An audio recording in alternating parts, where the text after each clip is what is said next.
Am I the asshole for telling my wife to stop crying about missing out on our daughter's wedding? As the title says, my wife 53 female and I 55 male have 3 children. Brett 27 male, Amy 25 female, and Lynn 24 female. Now let me say, I love all my children in their own way. But no child has ever given me a headache like Lynn. She's our wild child. Got a college degree at 16. Began working and saving up. Moved to Louisiana once she turned 18. Got more college degrees and lives a pretty nice life. I'm proud of her, of course, but she has always been our wildly independent, argumentative, intelligent little girl. She's the more social one too. She's covered in tattoos, piercings, and always has funky hair. I'm proud of her. I love her. But she's always been our non-traditional child. Lynn met her now husband, Brad 27 male, when she first moved to Louisiana. Brad is like Lynn, tattoos and piercings up the wazoo. Non-traditional, he's a good kid. I like him. He protected Lynn and has been by her side for a lot of things. I actually love that kid for protecting my baby girl. Lynn will be the first child of ours to be married, so, when we heard the news about their engagement, my wife was super excited.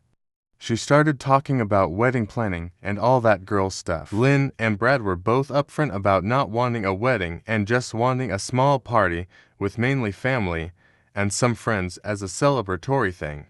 My wife was very upset and pushed at Lynn till she reluctantly agreed to plan a wedding. Not even a week into wedding planning, Lynn and my wife had a spat about floral arrangements, which led to Lynn flying back home to Louisiana. Lynn announced they had eloped and would be planning a small intimate get-together in New Orleans around Halloween time.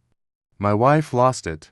Her and Lynn got into a huge argument over the phone, which led to them both not speaking. My wife cries every time this situation is brought up, saying she missed out on her little girl's special day. After a few weeks of this nonsense, I finally snapped and said, "Why are you surprised? Lynn didn't want a wedding in the first place. She's our least traditional child. I am just glad we at least got the engagement announcement. Stop crying about it and wait till Brett or Amy get married, 'cause they are the ones that will actually enjoy that wedding shit." My wife called me a few names and has been avoiding me. I really don't mean to be an asshole, but Lynn is the last child I'd expect to want a big grand wedding. I mean, for fuck's sakes, she's a nurse that does hair on the side who is also a practicing witch. That child makes no sense. I'd more expect Brett to want the big wedding when he and his boyfriend eventually get engaged. It also just felt wrong she tried forcing it on Lynn. Laid the brutal honesty on me. Do I roll over and apologize or continue to stick up for Lynn over this mess?